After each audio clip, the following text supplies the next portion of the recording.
کیا آپ نے کبھی ٹڈی کا گوشت کھایا ہے؟ ممکن ہے کہ آپ نام بھی پہلی مرتبہ سن رہے ہوں۔ ٹڈی ہے کیا؟ شاید ہی کوئی جانتا ہو۔ ٹڈی کس کو کہتے ہیں؟ کیا یہ اتنی غیر معروف ہے؟ لیکن یہ غیر معروف ہوتی تو اس کا حدیث میں اتنا ذکر نہ ہوتا۔ گویا ٹڈی ایک ایسی چیز ہے جو کھائی جا سکتی ہے اور آج بھی موجود ہے۔ ہم اسے دیکھتے ضرور ہے لیکن نہیں معلوم کہ اس کا نام کیا اور اس کی افادیت کیا ہے۔ پہلی بات تو یہ ہے کہ ٹڈی کو عربی میں الجراد کہتے ہیں۔ اس کو کیڑا نہیں پرندہ سمجھا جاتا ہے۔ ٹڈی دو قسم کی ہوتی ہے، ایک بری اور دوسری بیری۔ یہ سائز میں بھی چھوٹی بڑی ہوتی ہیں، رنگت میں بھی فرق ہوتا ہے، بعض زرد رنگ کی بعض سفید رنگ کی ہوتی ہیں۔ علامہ دمیری رحمت اللہ فرماتے ہیں ٹڈی میں مختلف جانوروں کی 10 چیزیں پائی جاتی ہیں: گھوڑے کا چہرہ، ہاتھی کی آنکھ، بیل کی گردن، بارہ سنگے کا سینگ، شیر کا سینہ، بچھو کا پیٹ، گدھ کے پار، اونٹ کی ران، شتر مرغ کی ٹانگ اور سانپ کی دم ہوتی ہے۔ امام دمیری رحمت اللہ کے مطابق ٹڈی کا لباب نباتات کے لیے زہر قاتل ہے، اگر کسی نباتات پر پڑ جائے تو اسے ہلاک کر کے چھوڑتا ہے۔ یہی وجہ ہے کہ جس کھیت میں پہنچ جاتی ہے اس کو برباد کر دیتی ہے۔ تاہم تبرانی و بہقانی کا کہنا ہے کہ آپ صلی اللہ علیہ وسلم نے ان کی ہلاکت کی دعا مانگی اور یہ بھی ارشاد فرمایا تم ٹڈیوں کو ہلاک مت کیا کرو کیونکہ یہ تو حق تعالیٰ کا لشکر ہے۔ صحیح بخاری اور صحیح مسلم میں حضرت عبداللہ بن ابی اوفی سے روایت ہے ہم نے رسول اللہ صلی اللہ علیہ وسلم کے ساتھ غزوات میں شرکت کی اور ٹڈی کھائی۔ عبداللہ بن ابی اوفی سے ہی روایت ہے کہ ہمارے لیے 2 مردار 2 خون حلال کیے گئے ہیں: ٹڈی، مچھلی، جگر اور تحال۔ ٹڈی دل کے بارے میں ایسی معلومات جو آپ پہلے نہیں جانتے: پاکستان سمیت جنوبی ایشیا میں 2019 میں مغربی ہوائیں معمول سے زیادہ چلیں جس کی وجہ سے بارشیں بھی زیادہ ہوئیں اور پاکستان کے جنوب مغرب میں موجود ایران، سعودی عرب، دیگر خلیجی ریاستوں سے پہلے سے موجود ٹڈی دل کو پاکستان آنے کا موقع ملا۔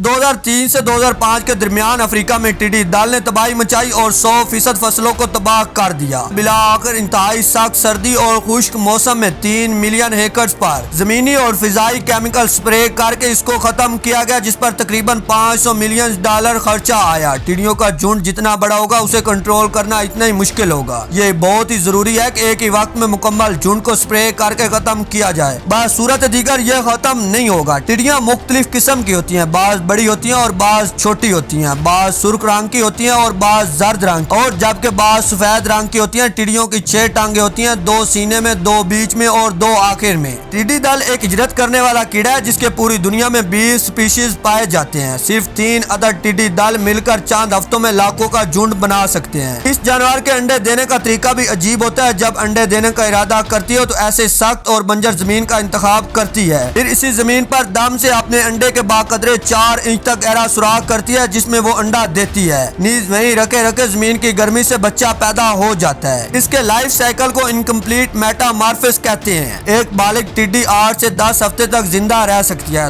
2 ہفتوں کے اندر ہی انڈے سے بچے نکل آتے ہیں۔ ہر مادہ ٹڈی 5 سے 7 دن کے وقفے سے 1 سے 5 پاؤڈز دے سکتی ہے۔ ہر پاؤڈ میں 30 سے 50 تک انڈے ہوتے ہیں۔ ٹڈی کے 5 مولٹنگ سٹیجز ہوتے ہیں۔ 5ویں سٹیج کو فلیڈنگ کہتے ہیں۔ فلیڈنگ کے بعد ٹڈی اڑ نہیں سکتی، اسی دوران وہ مزید 2 ہفتوں تک خوب کھاتی ہے اور اپنے جسم کو مضبوط کرتی ہے۔ اسی دوران اس کے پر نکلتے ہیں اور وہ سیکشولی میچور ہو جاتی ہے۔ اگر موسم اور ہوا موافق ہو تو ٹڈی 3000 کلومیٹر تک سفر کر سکتی ہے۔ یہ زمین اور سمندر دونوں راستوں سے گزر سکتی ہے۔ حالانکہ ٹڈی دن کو سفر اور رات کو آرام کرتی ہے، پھر بھی باراستہ سمندر یہ 10 دن تک سفر کر سکتی ہے۔ اصل میں یہ پانی پر اترتی ہے۔ جب پہلا جھنڈ پانی میں اترتا ہے تو وہ ڈوب کے مر جاتا ہے اور ان کے مردہ جسم سمندر پر تیرنے لگتے ہیں اور بعد میں اترنے والے انہی مردہ ٹڈیوں پر بیٹھ جاتے ہیں۔ ایک جھنڈ میں کروڑوں کی تعداد میں ٹڈیاں ہو سکتی ہیں۔ ٹڈیاں 2 کلومیٹر اونچائی تک اڑ سکتی ہیں۔ ایک جھنڈ سینکڑوں مربع کلومیٹر تک پھیلا ہو سکتا ہے۔ ٹڈی ایک دن میں اپنے وزن کے برابر کھانا کھا سکتی ہے۔ ٹڈی دل کا قدرتی کنٹرول: بہت ہی سخت پرندے رنگنے والے جانور ٹڈیاں کھاتے ہیں جس میں قدرتی کنٹرول میں مدد ملتی ہے۔ ٹڈی دل کا بائیو پیسٹیسائڈ سے کنٹرول: گرین مسلز کے نام سے کیمیکل جو کہ افریقہ میں بنائی گئی ٹڈی دل کے کنٹرول میں بہت کارآمد پایا گیا ہے۔ ٹڈی دل کے جھنڈ کو کنٹرول کرنے کے لیے سپرے کرنا ضروری ہے، لیکن ان چیزوں کے بارے میں معلومات کا حاصل ہونا ضروری ہے۔ لوکیشن، لائف سٹیج، جھنڈ کا سائز، ٹڈی دل کے حملے کی شدت، متعلقہ ادارے جتنی جلدی ہو سکتا ہے ایکشن لیں ورنہ خدا نخواستہ افریقہ کی طرح ایک اور تباہی پاکستان کا رخ کر سکتی ہے۔